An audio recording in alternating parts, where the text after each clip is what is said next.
I know you have a lot of questions.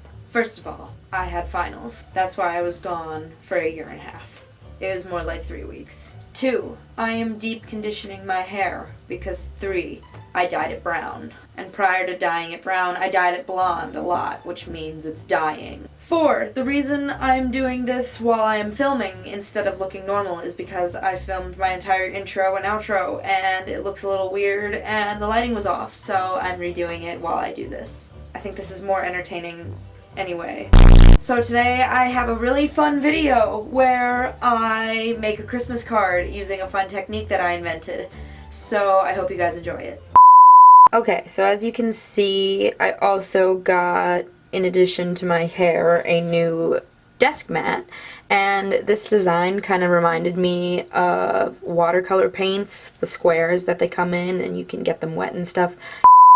So these are the products I'm going to be using today, starting with these inks. This is Red Velvet, Key Lime, Christmas Pine, and Amalgam.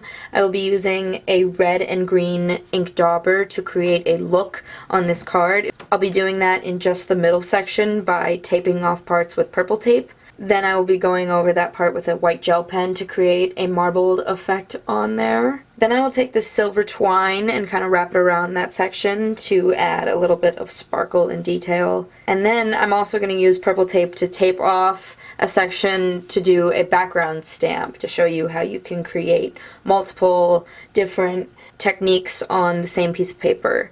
These right here are the tags from the Decorative Tag die set collection. And I cut these out in Red Velvet and Christmas Pine cardstock. And in addition to all this, we will be stamping a greeting with the A Very Merry Christmas stamp set. Now I showed these 2 cards in my initial post, and I will be creating this one because I think this one looks more Christmassy. It has more of both colors, but if you want more of a single tone idea, this is what you can do. But both cards are done the exact same way. They're just done with different stamps. So let's get into it. What we're first going to do is color in the center with ink after we tape off our sections with purple tape. Okay, so for the first step we're going to start out with purple tape.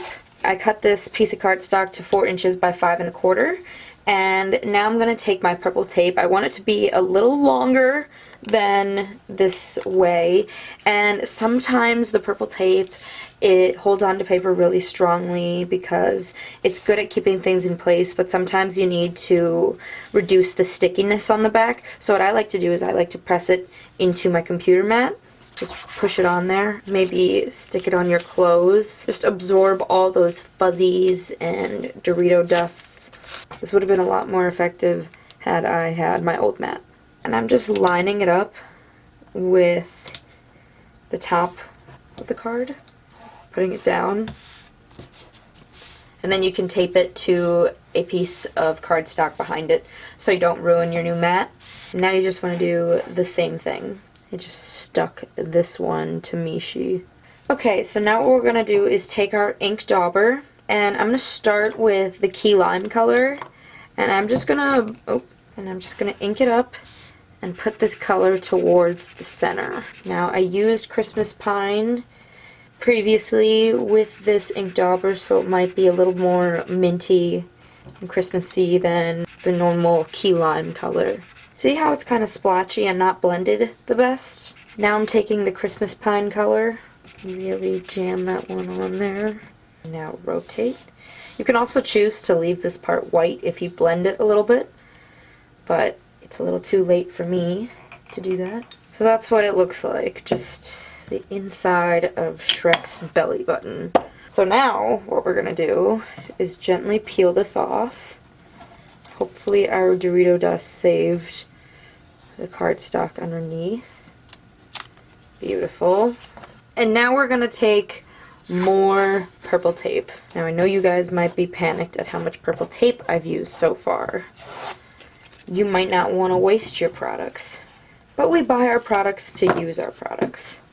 I, for one, buy them until I get to about 50%, and then I panic and buy a new one. It's called hoarding. Now I'm going to line up that tape on the seam of the inked up part, Then I will cover the other seam the exact same way. So as I've probably mentioned in my videos before, this is how I do my background stamps. I remove the bottom of my MISTI and put it in there, and it usually fits perfectly. And for this, I don't need to adhere the paper onto the MISTI lid. I can use the purple tape that's going off the edges. And then I'm going to ink this up in red velvet ink. Guess what I asked for Christmas? Some larger ink pads. Okay, now I will press. Get my hand into it. I always miss right along the seam the most. I'm going to ink that up one more time. You can kind of see the seam, so you know where to ink over.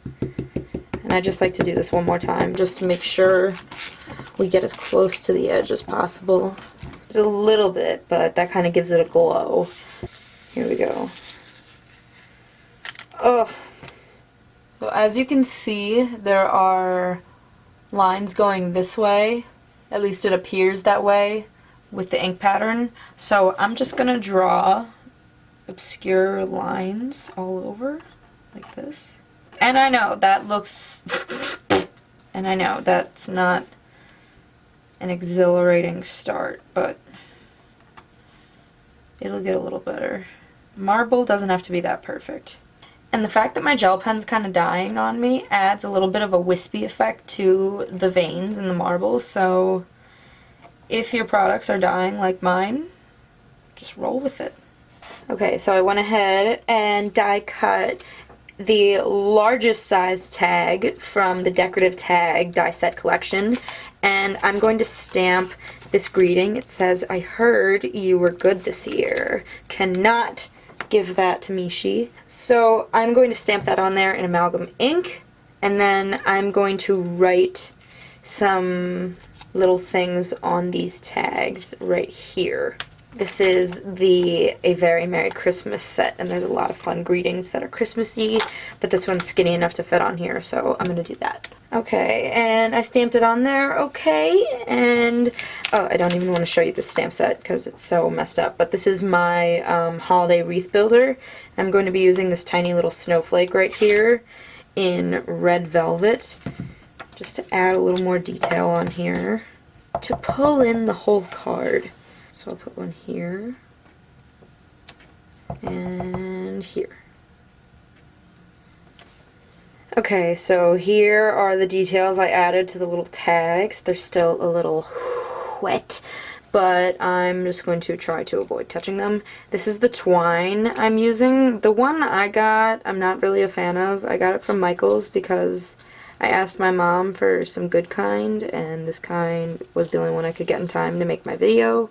So I'm basically playing with wire right now, so try to ignore whatever shape it takes for the time being. I'm going to try to tie a little loop in here. So they ended up a little uneven, but there's no time to cry. And what will this card be attached to, you're asking? For my 22-year-old boyfriend? It's going to be a model of the Saturn V rocket. I think that's the number rocket, but it's big, and it's a Lego set. So now I'm just going to put this off to the side with foam squares and just push a little on this bow to make it stay.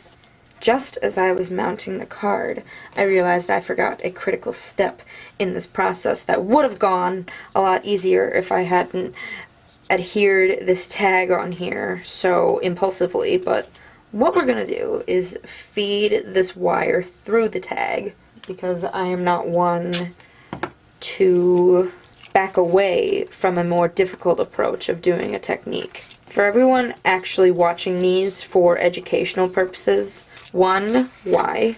2, this is how we're going to do it.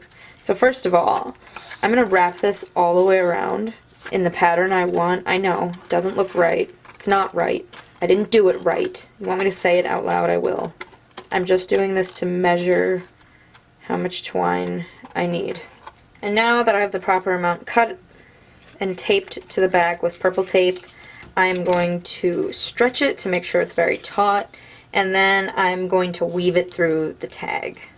So I'm going to kind of wrap this part of the twine down here around it right there. You see? So it gives it kind of that overlapped look. And then I'm going to make a diagonal over this way. And go around the back. So next thing I'm going to do is place this part of the twine right here with the twine we just folded about halfway between. See that? Then I'm going to wrap this piece around the top like I just did on the last one. Then I'm going to come around and do the same little wraparound thing right here. This video would have been so much shorter, but I have to be this way. Alright, after a lengthy battle with this twine, I have declared myself somewhat victorious in this card. It looks a little bit bent out of shape, but you know what, so am I. So, happy holidays, James. So what we're going to do is just mount this on the card now, and there it is. Fix the bow. Happy holidays. So here is the finished card. I hope you guys enjoyed it. It was really fun and simple to make. So for last week's giveaway, I promised 2 tidy towels to whoever answered the question, what is your favorite holiday food? And the winners are right here. So if you see your name here, remember to submit I won the Rina K giveaway to info@ginakdesigns.com, and we will send you your stuff right away. I can't believe I said that all right. For this week's giveaway, I'm doing a $25 gift certificate to whoever answers the question, or not to whoever I pick, but whoever answers the question, what color is your hair? Honestly, it doesn't matter at this point. For the last 3 days, I've been wearing the same pair of PJ pants. I have since abandoned them for no pants. And yeah, I've just been doing a lot these last couple days. So yeah, just tell me your hair color and you could possibly win. The show's getting worse. So thank you guys again. Sorry I look shiny, but I'll see you guys in the next video, hopefully looking better and you can see my hair more. Okay, bye.